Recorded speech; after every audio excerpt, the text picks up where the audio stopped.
পাপিয়া অধিকারীর বাংলা ছবির সম্পূর্ণ তালিকা। ভিডিওতে আমরা জানবো পাপিয়া অধিকারী মোট কটি বাংলা ছবি করেছিলেন ও সেই সব ছবির ব্যবসা কিরকম ছিল। এটি একটি অনুরোধের ভিডিও। এই ভিডিওটি আনার জন্য অনুরোধ করেছিলেন শুভঙ্কর ভট্টাচার্য। তো তার অনুরোধের এই ভিডিওটি এবং তার সঙ্গে অবশ্যই যারা পাপিয়া অধিকারীর ভক্ত তাদের জন্য এই ভিডিওটি শুরু করার আগে এখনো যারা এই চ্যানেলটিকে সাবস্ক্রাইব করেননি সঙ্গে সঙ্গে করে নিজের সংগ্রহে রাখুন, কারণ এখানে আপনারা যে ধরনের ইনফরমেশন পাবেন তা কিন্তু আর অন্য কোথাও ইউটিউব চ্যানেলে পাবেন না। চলুন আর দেরি না করে আমরা পাপিয়া অধিকারীর উপর এই ভিডিওটা শুরু করি।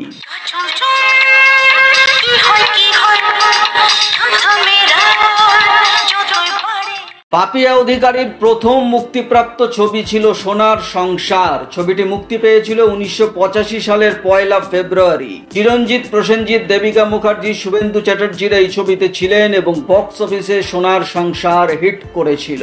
এর পরের ছবি আসে প্রতিজ্ঞা। 30 আগস্ট 1985 সালে প্রতিজ্ঞা ছবিটি মুক্তি পায়। যদিও এই ছবিতে একটি ছোট্ট চরিত্র অভিনয় করেছিলেন পাপিয়া অধিকারী।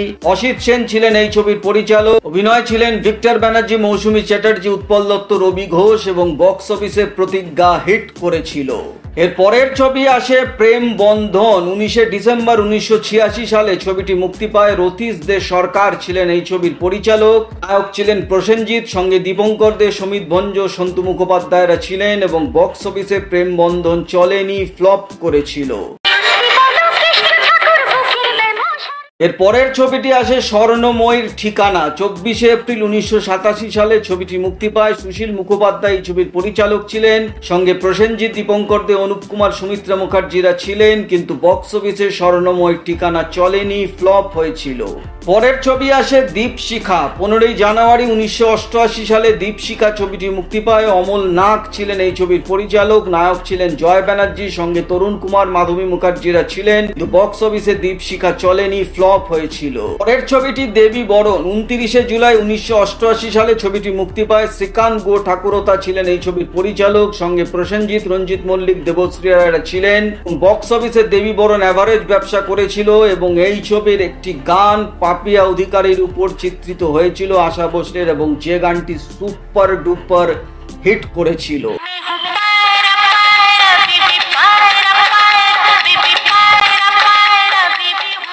পরের ছবি পথে যেতে যেতে। 29 জুলাই 1988 সালে মুক্তি পায়। পথে যেতে যেতে উমানাথ ভট্টাচার্য ছিলেন এই ছবির পরিচালক। নায়ক ছিলেন তাপস পাল, সঙ্গে দিলীপ রায়, সুমিত্রা মুখার্জি, লিলি চক্রবর্তীরা ছিলেন, কিন্তু বক্স অফিসে পথে যেতে যেতে চলেনি, ফ্লপ হয়েছিল। পরের ছবি আসে আগমন। 2 ডিসেম্বর 1988 সালে আগমন মুক্তি পায়। তরুণ মজুমদার ছিলেন এই ছবির পরিচালক, সঙ্গে তাপস পাল, দেবশ্রী রায়, সৌমিত্র চ্যাটার্জি, উৎপল দত্তরা ছিলেন এবং বক্স অফিসে আগমন হিট করেছিল। পরের ছবি প্রতীক। 9 ডিসেম্বর 1988 সালে প্রতীক মুক্তি পায়। প্রভাত রায় ছিলেন এই ছবির পরিচালক। নায়ক ছিলেন তাপস পাল পাপিয়া অধিকারীর বিপরীতে।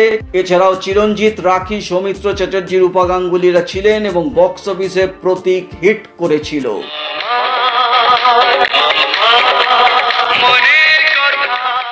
এর পরের একটি ছবি আসে নিশিবধূ। 19 মে 1989 সালে ছবিটি মুক্তি পায়। রবীন বসু এই ছবির পরিচালক ছিলেন, সঙ্গে প্রসেনজিৎ, চিরঞ্জিতরা ছিলেন, কিন্তু বক্স অফিসে ছবিটা ফ্লপ করেছিল এবং এই ছবিটির কোনো অস্তিত্ব খুঁজে পাওয়া যায় না, এমনকি ছবিটির কোনো পোস্টারও খুঁজে পাওয়া যায় না।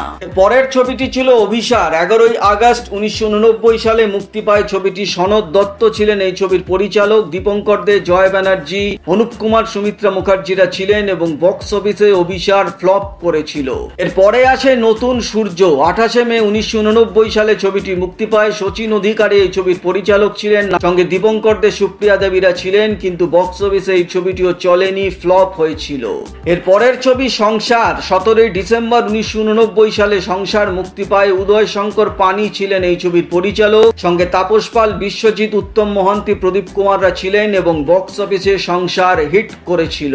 এর পরের ছবি বলিদান। 21 সেপ্টেম্বর 1990 সালে বলিদান ছবিটি মুক্তি পায়। অনিল গাঙ্গুলি ছিলেন এই ছবির পরিচালক, সঙ্গে তাপস পাল, রাখি, গুলজার, সুমন্ত মুখার্জি, রূপালী ছিলেন এবং বক্স অফিসে বলিদান হিট করেছিল। এরপরে আসে ন্যায় দণ্ড। 2রা নভেম্বর 1990 সালে ন্যায় দণ্ড ছবিটি মুক্তি পায়। সুখেন দাস ছিলেন এই ছবির পরিচালক, বম্বের পুনম ধিলান ছিলেন ছবির নায়িকা। বক্স অফিসে ন্যায় দণ্ড চলেনি, ফ্লপ হয়েছিল। পরের ছবি বিধির বিধান। 15ই মার্চ 1991 সালে বিধির বিধান মুক্তি পায়। মোহাম্মদ মহসিন ছিলেন এই ছবির পরিচালক, তাপস পাল, অরুণ গোবিল, শতাব্দী রায়রা ছিলেন এবং বক্স অফিসে বিধির বিধান অ্যাভারেজ ব্যবসা দিয়েছিল।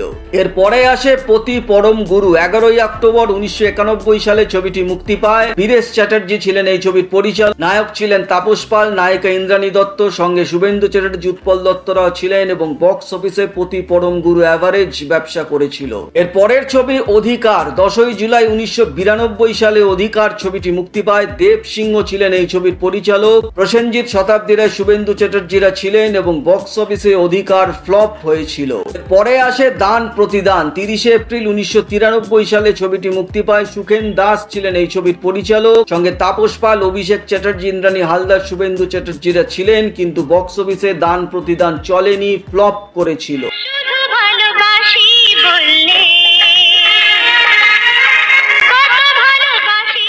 এর পরের ছবি রাজার মেয়ে পারুল। 4 জুন 1993 সালে ছবিটি মুক্তি পায়। মিলন চৌধুরী ছিলেন এই ছবির পরিচালক, সঙ্গে তাপস পাল, অঞ্জু ঘোষরা ছিলেন এবং বক্স অফিসে রাজার মেয়ের পারুল অ্যাভারেজ ব্যবসা করেছিল। এর পরের ছবি শঙ্কা। 20শে আগস্ট 1993 সালে শঙ্কা ছবিটি মুক্তি পায়। সলিলময় ঘোষ ছিলেন এই ছবির পরিচালক, নায়ক ছিলেন চিরঞ্জিত, সঙ্গে শুভেন্দু চ্যাটার্জি, রত্না সরকার, রবি ঘোষরা ছিলেন এবং বক্স অফিসে শঙ্কা অ্যাভারেজ ব্যবসা দিয়েছিল। এর পরের ছবি আসে অতিক্রম। 28শে জানুয়ারি 1994 সালে অতিক্রম ছবিটি মুক্তি পায়। অমল দত্ত ছিলেন এই ছবির পরিচালক, ছবির নায়ক ছিলেন চিরঞ্জিত, সঙ্গে দেবিকা, মাধবী মুখার্জিরা ছিলেন, কিন্তু বক্স অফিসে অতিক্রম চলেনি, ফ্লপ হয়েছিল। এরপরে আসে দৃষ্টি। 14ই জুলাই 1995 সালে দৃষ্টি ছবিটি মুক্তি পায়। টাবা মল্লিক ছিলেন এই ছবির পরিচালক, বম্বের আমজাদ খান ছিলেন এই ছবির একটি বিশেষ চরিত্রে, প্রসেনজিৎ নায়ক ছিলেন, কিন্তু বক্স অফিসে দৃষ্টি চলেনি, ফ্লপ হয়েছিল। এর পরের ছবি তারিণী তারামা। 12ই সেপ্টেম্বর 1997 সালে এই ছবিটি মুক্তি পায়। ভূপেন রায় ছিলেন এই ছবির পরিচালক, নির্মল কুমার, গীতা দে, সন্ধ্যা রায়রা ছিলেন, কিন্তু বক্স অফিসে ছবিটি চলেনি, ফ্লপ করেছিল। এরপর 5 বছরের ব্যবধানের পর পাপি অধিকারীকে আবার একটি ছবিতে দেখা যায়, মায়ের আদর। 2002 সালে ছবিটি মুক্তি পায়। সুখেন চক্রবর্তী ছিলেন এই ছবির পরিচালক, চুমকি চৌধুরী, সৌমিত্র চ্যাটার্জি, মাধবী মুখার্জিরা ছিলেন, কিন্তু মায়ের আদর বক্স অফিসে চলেনি, ফ্লপ করেছিল। এরপরে আসে আমার মায়ের শপথ। 15ই আগস্ট 2003 সালে ছবিটি মুক্তি পায়। দুলাল ভৌমিক ছিলেন এই ছবির পরিচালক, নায়ক ছিলেন জিৎ, রেশমি ঘোষ নায়িকা ছিলেন, সঙ্গে জুন মালিয়া ছিলেন, কিন্তু বক্স অফিসে ছবিটি চলেনি, ফ্লপ হয়েছিল। এর পরের একটি ছবি আসে উদ্ধার। 2003 সালের 28শে নভেম্বর ছবিটি মুক্তি পায়। মিলন ভৌমিক ছিলেন এই ছবির পরিচালক, সঙ্গে রঞ্জিত মল্লিক, বম্বের রনিত রায়রা ছিলেন, কিন্তু বক্স অফিসে উদ্ধার চলেনি, ফ্লপ হয়েছিল।